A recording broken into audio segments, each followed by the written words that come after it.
Alguns pacientes podem sofrer infarto dos sintomas mais atípicos que você possa reconhecer. Não é aquele somente com dor no peito e radiação para o braço.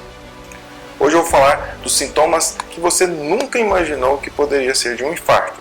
Eu sou o Dr. Felipe Souza e seja bem-vindo ao Dr. Arritmia. O primeiro sintoma que eu quero falar para vocês é o sintoma de dor nas costas. Uma dor muito comum, muitas vezes relacionadas até com dores osteomusculares. Mas alguns pacientes têm que ficar muito atentos se essas dores não são dores de infarto. O segundo sintoma, o segundo sinal que pode acontecer é a pele sudoreica, suor frio. Às vezes, pacientes não podem nem sentir dor no peito e apresentar um mal-estar com a pele sudoreica, pegajosa, um suor frio, que pode sugerir que o paciente esteja tendo um infarto. O terceiro sintoma que eu quero falar para vocês é o sintoma de desmaio. O desmaio ele pode acontecer como decorrente de um infarto, ou porque o paciente está tendo um infarto e está desenvolvendo arritmias cardíacas, tanto taquiarritmias quanto bradiarritmias, ou a pressão está diminuindo bastante pela falência do coração, causando sintomas de desmaio. O quarto sinal e sintoma que eu quero falar para vocês é de fôlego curto. Algumas vezes, alguns pacientes só podem apresentar o fôlego curto. Sintomas de falta de ar ao repouso ou até mesmo aos pequenos esforços.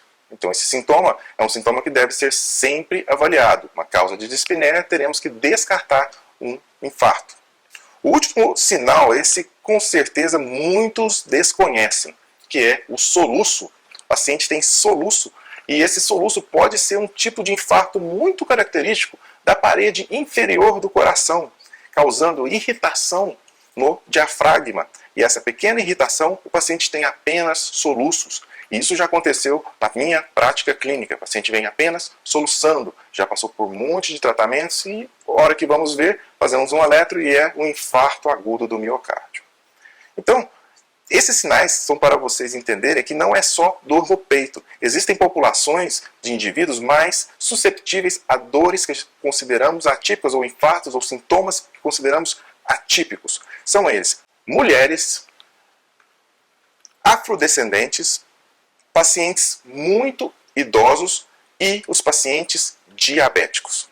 Se você conhece algum desses tipos de pacientes que podem estar em risco ou já tiveram alguma condição desse tipo, envie esse vídeo para ele. Vai ser importante compartilhar esse conhecimento e essas informações. Eu sou o Dr. Felipe Souza e agradeço muito a audiência.